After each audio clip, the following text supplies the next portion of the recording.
Hey guys, Ryan Earnhardt here from CreativeSoundLab.tv, and I wanted to weigh in today a little bit further on a previous episode earlier in the week about my patch bay. I've seen some questions about some things that I just didn't cover in the video, and I wanted to just kind of cover them a little bit further in this video.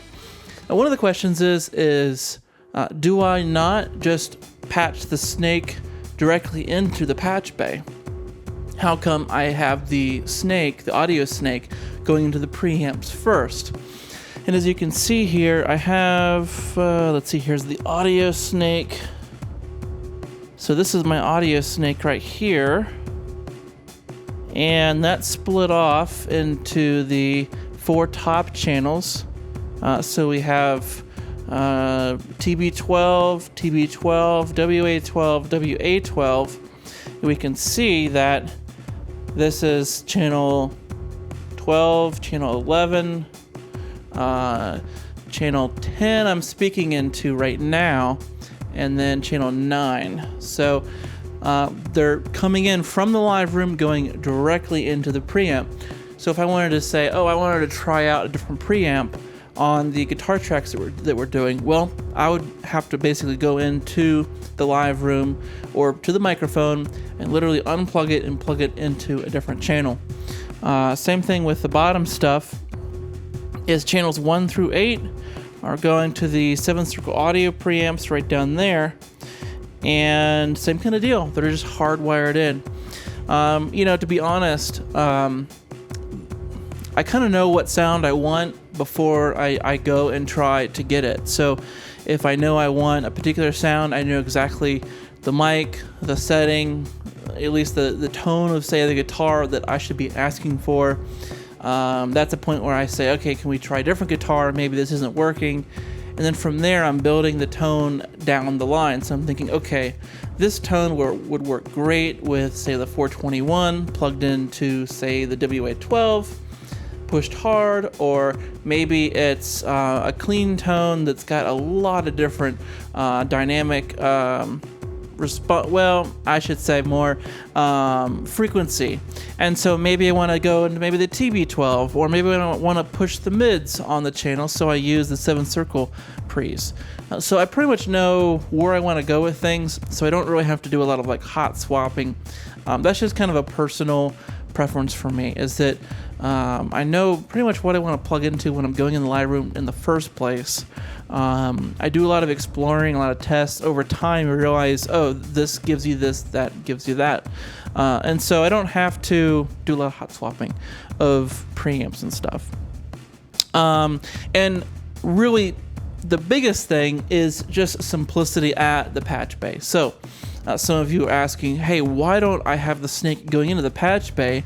And then you can take snake channel numbers and go, say, channel of the snake from channel 1 and do it into preamp number 7, for example. And then the mic goes into that channel 1, but in my DAW, I'm recording preamp 7, which from there, do we go interface input channel 7? You see, so it starts to get actually really confusing for me.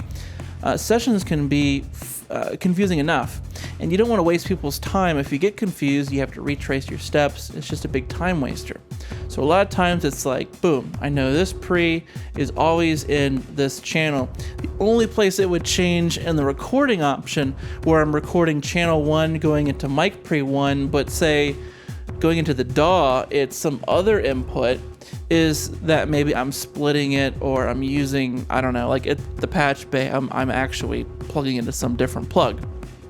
So it's always channel 1 going into preamp 1, channel 9 going into preamp 9.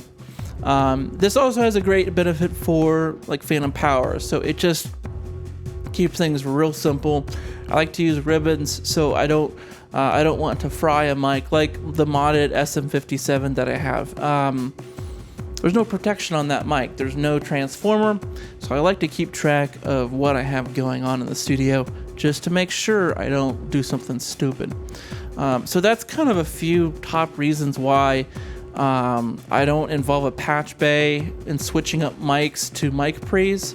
Everything in the patch bay is post mic pre. So it comes into the preamp, and this output here, this is what I'm switching and messing up and changing around and, you know, all that stuff. This is what I'm experimenting with, plugging in, you know, swapping, you know, whatever I want to do in the patch bay.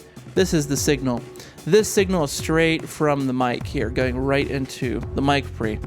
Now, a lot of people, you know, they would have a patch bay for the mic pre. That's fine. There can be some issues, you know, especially if you have something normal and you pull something out and all of a sudden something gets defaulted to a channel that has phantom power already on it. It could be some issues for you. I'll make another video about that, but that's kind of, there's just so many complications. For me, I'd rather just get out of my chair, walk into the room if I really want to switch something. So just real quick, I have the audio snake coming in from the live room. This is something I just made myself. It's a Mogami snake, just a bulk wire that you cut and then you solder on your own connectors.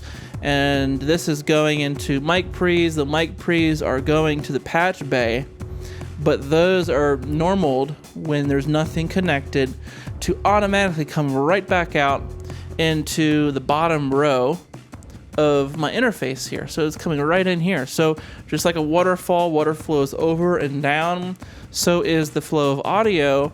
Outs are here, inputs are below it, so it flows down. So the inputs are on the bottom row, and if I want to switch something, great. It comes out of here and it gets patched in, and then it can come into a compressor or something underneath there and eventually find its way back to the input to be recorded through one of these wires, which is where I also meter it as well. So just make sure it's not too hot going in. If you have any questions or comments, go ahead and hit me up below. Hang out below in the comments. Till next time.